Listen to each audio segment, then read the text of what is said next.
Hola chicos, bienvenidos a un nuevo video. Les traigo una pequeña muestra de lo que es la build del bárbaro torbellino para el endgame en Diablo 4. Aunque sé que ya muchos han visto este video, quiero compartírselos con mis comentarios, así que los voy a poner en contexto. Este gamer, que es Rob2628, tuvo la oportunidad de jugar el juego en la beta cerrada y logró hacer una build bastante OP del bárbaro, que es la que les voy a mostrar en este video. Como saben, los gamers que probaron el juego en la beta cerrada no podían publicar ningún contenido. Lo primero que quiero que noten es la cantidad de daño tan grande que está logrando con la build de torbellino, confirmando lo que muchos gamers creíamos, y era que la build de torbellino del bárbaro se iba a posicionar como una de las primeras del juego. Si se dan cuenta, voy a pausar el video en estas cifras que son millones de daño, alcanza hasta 630 millones o más, lo cual es una locura teniendo en cuenta que está haciendo una mazmorra de pesadilla en el nivel 100. Como ya saben, las mazmorras de pesadilla se desbloquean con unos sellos especiales como estos que estás viendo en pantalla, en donde tienen unas características muy especiales. Por ejemplo, solo te permiten morir 4 veces, el estado de vulnerabilidad de los monstruos se reduce en un 60%, entre otras características. Realmente es algo muy gratificante de ver estos números con una clase que al principio en la beta abierta se creía que iba a estar bastante nerf, pero es todo lo contrario.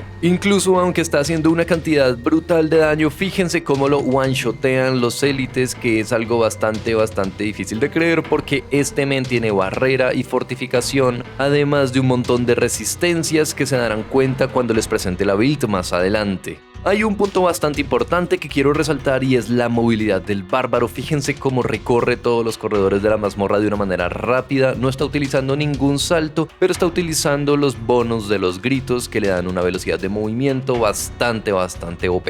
Fíjense cómo limpia fácilmente las grandes oleadas de monstruos y no tiene ningún problema en andar a diestra y siniestra por todos los pasillos, puleando la gran cantidad de monstruos posibles. Incluso ahora que veamos la pelea del boss, que debería estar apareciendo en este momento en pantalla, también es muy gratificante verlo, porque si se dan cuenta genera una gran cantidad de daño con una build como la de torbellino, que es fuerte para matar una gran cantidad de monstruos, pero fíjense cómo también es capaz de generar una buena cantidad de daño cuando se enfrenta únicamente a un objetivo como este boss que estamos viendo. También es importante resaltar que fíjense la habilidad que tiene en la E, que si recuerdan es una habilidad que genera una reducción de daño muy significativa, pero aún teniéndola le hacen bastante daño. Esto quiere decir que las mazmorras de pesadilla realmente cumplen el objetivo de que sean bastante difíciles de poder completar. Incluso si se están fijando, le toca hacer uso del escenario, como aprovechar la cobertura de los pilones, columnas, etc.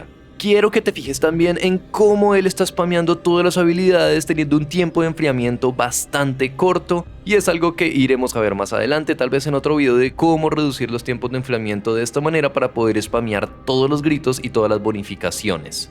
Realmente cuando se liberó este video quedé muy contento de ver el endgame del bárbaro, así que te animo a que juegues este personaje, y a medida que se vayan liberando otras configuraciones te las iré mostrando en este canal de esta manera muy rapidita, para que estés enterado de lo que se está viniendo con los que jugaron la beta cerrada. Así que no siendo más, amigos, te invito a que te unas a nuestro clan Ángeles Caídos. Dejo el comentario fijado con el link de entrada al Discord, y no siendo más, chaito.